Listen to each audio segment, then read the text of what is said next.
અને ચિત્તાખાના ચોક સુધી પહોંચ્યા ગાંધી ચોકથી એ ગાળાના અંદર આમ આદમી પાર્ટીના કેન્ડિડેટ રજાકભાઈ હાલાના કુટુંબીજનોએ હિચકારો, છરી, તલવાર, ટેબલ બધા જે હાથમાં આવ્યું એનાથી હુમલો કરેલો છે. સાહેબ, આ વસ્તુ ખરેખર જે બની છે એ જૂનાગઢના ઇતિહાસમાં કલંકિત ઘટના હશે, મારી દ્રષ્ટિએ ગણાશે. આ વસ્તુ ન થવી જોઈએ. પબ્લિકનો જે કાંઈ પણ ચુકાદો હોય સર માન્ય ઉપર જ રાખવાનો હોય, ચાહે હાર હોય ચાહે જીત હોય. 5 જણાને ઈજા થઈ છે સાહેબ. અદ્રેમાનભાઈ ઉપર ટેબલથી હુમલો કરવા માટે ગયા, અદ્રેમાનભાઈ ટેબલથી હુમલો થતો તો નીચે નમી ગયા, એક પોલીસવાળી બેન પર બિચારી આનંદ રાઉન્ડમાં આવી ગઈ. ખરેખર ન થયું.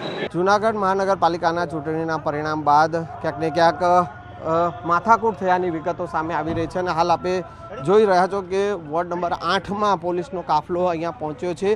કોંગ્રેસનું વિજય સરઘસ અહીંયાથી નીકળ્યું હતું અને ત્યાં ક્યાંક ને ક્યાંક જે માથાકૂટ થઈ હોવાની વિગત અત્યારે જોવા મળી રહી છે અને પોલીસ અત્યારે હાલ કાફલો જે છે તે પહોંચી રહ્યો છે અને આ ઘટનામાં કુલ કેટલા લોકોને ઈજા થઈ છે તે તમામ વિગતો જે છે તે જાણવા મળશે, પરંતુ હાલ પોલીસ અહીંયા પહોંચી છે.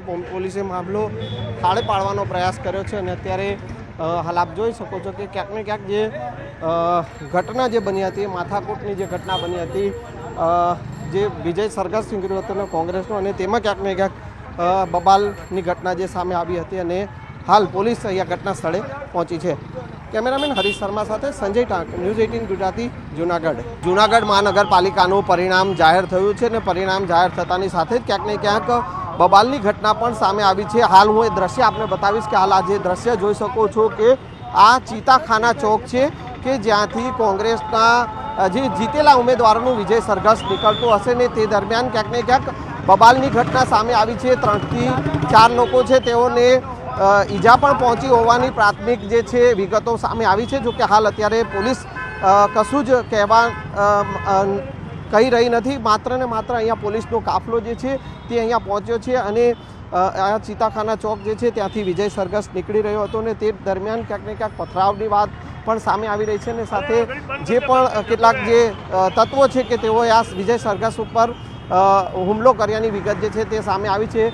હાલ પોલીસ પાસેથી કોઈ પણ પ્રકારની વિગત મળી નથી, પરંતુ જે પ્રાથમિક વિગતો જે સામે આવી રહી છે અને તે સંધ્યા એ છે કે આ જૂનાગઢ મહાનગરપાલિકાની ચૂંટણીના પરિણામ બાદ જે વિજય સરઘસ નીકળ્યો હતો ને તેમાં ક્યાંક ને ક્યાંક જે બબાલની ઘટના જે સામે આવી છે. જોકે હવે પોલીસ પાસેથી જે ચોક્કસ જે વિગત મળશે ત્યારબાદ જ ખ્યાલ આવશે કે હકીકતમાં આ ઘટનામાં શું બન્યું હતું, પથરાવ થયો હતો કે પછી કયા એવા તત્વો છે કે જેઓએ આ આખા શાંત માહોલને દોડવાનો પ્રયત્ન કર્યો હશે.